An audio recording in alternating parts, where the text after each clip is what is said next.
Berjumpa lagi dengan saya, Doni Richard. Hari ini saya akan mendemonstrasikan tentang pemberian terapi oksigen. Nah, sebelumnya saya akan menjelaskan dulu tentang apa itu pemberian terapi oksigen.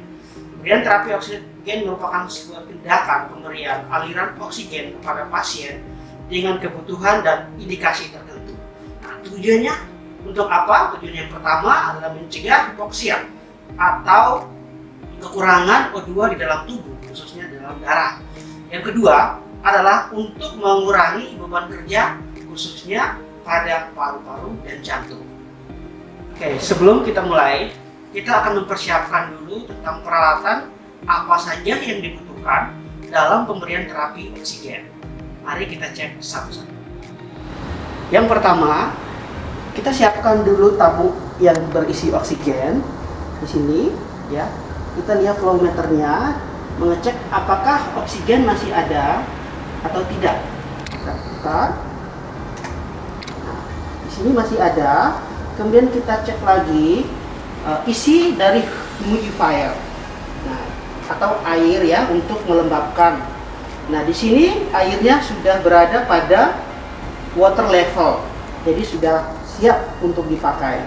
Kemudian kita cek lagi apakah ada aliran oksigen yang mengalir. Ada. Nah, setelah kita pastikan oksigennya sudah terisi, kita kembali mempersiapkan alat nasal. Berikutnya saya akan memperkenalkan macam-macam nasal. Yang pertama di sini ada nasal kanul.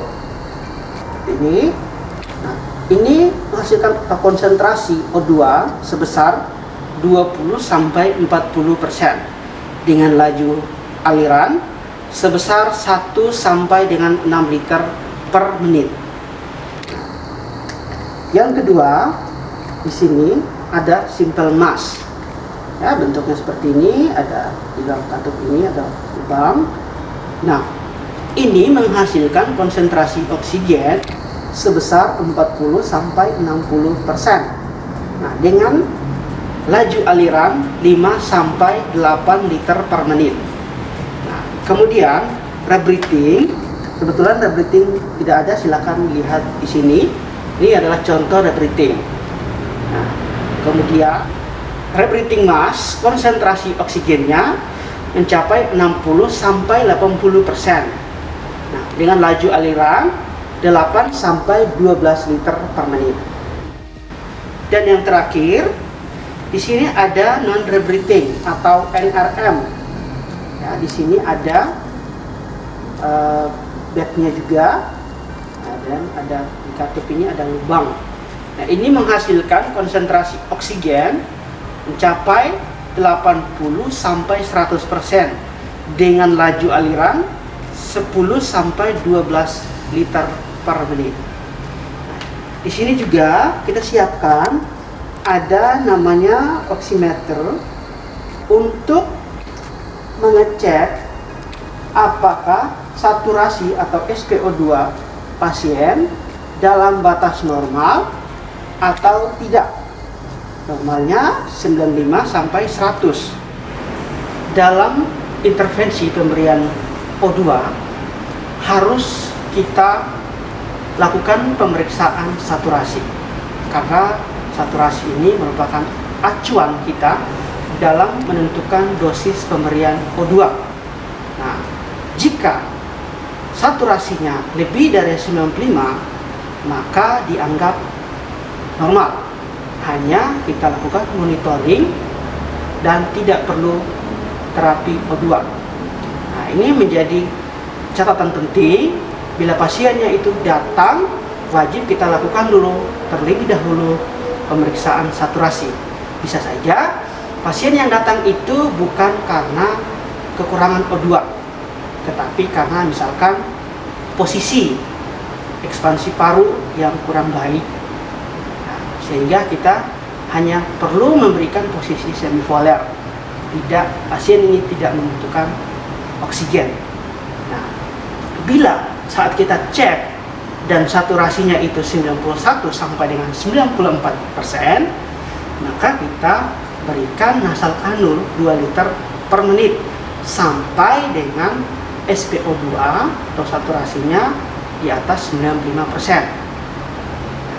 Bila saturasinya 85 sampai 90%, maka kita elevasi kepala. Minta pasien bernafas, nafas dalam, lalu kita berikan simple mask, RM, ataupun NRM sesuai dengan instruksi dokter, sampai saturasinya menunjukkan di atas 95%.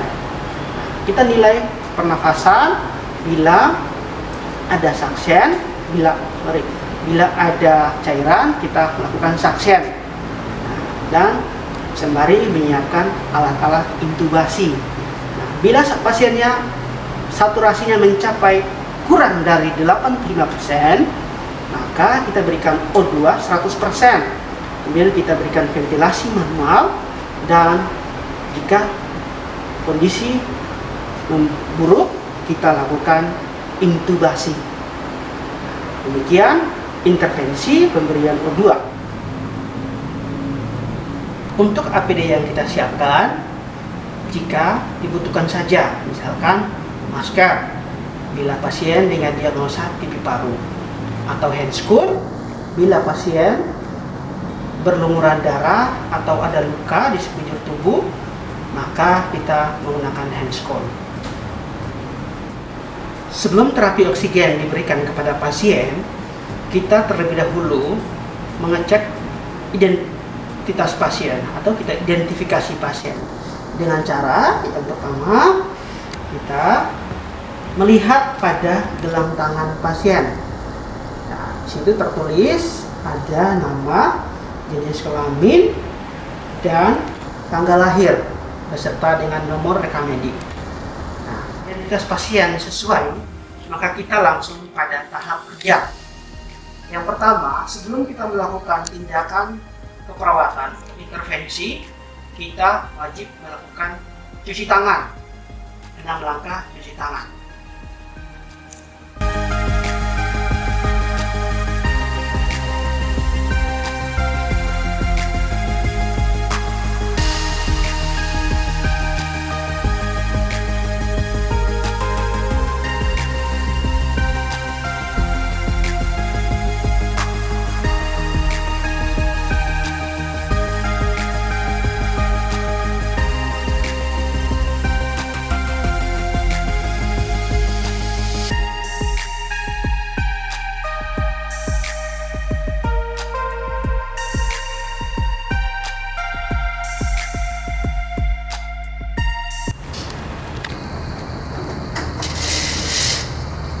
Setelah cuci tangan, sesuai dengan instruksi dokter, saya akan memberikan oksigen pada Tuan Virgi 60 tahun di ruangan mawar dengan dosis 7 liter per menit dengan menggunakan simple mask. Nah, alat telah saya persiapkan, ya, ini adalah simple mask seperti ini. Saya sambungkan selang ini pada tabung oksigen.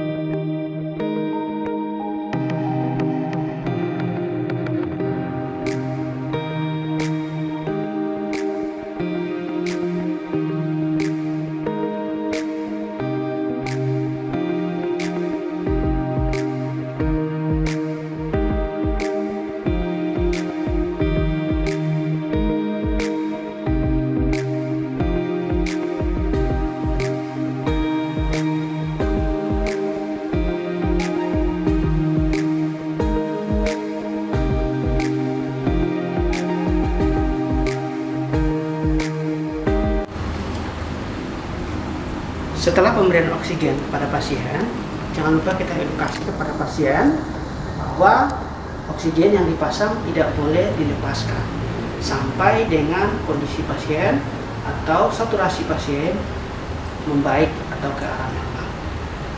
Sekian praktikum tentang pemberian terapi oksigen hari ini. Sampai jumpa di video berikutnya.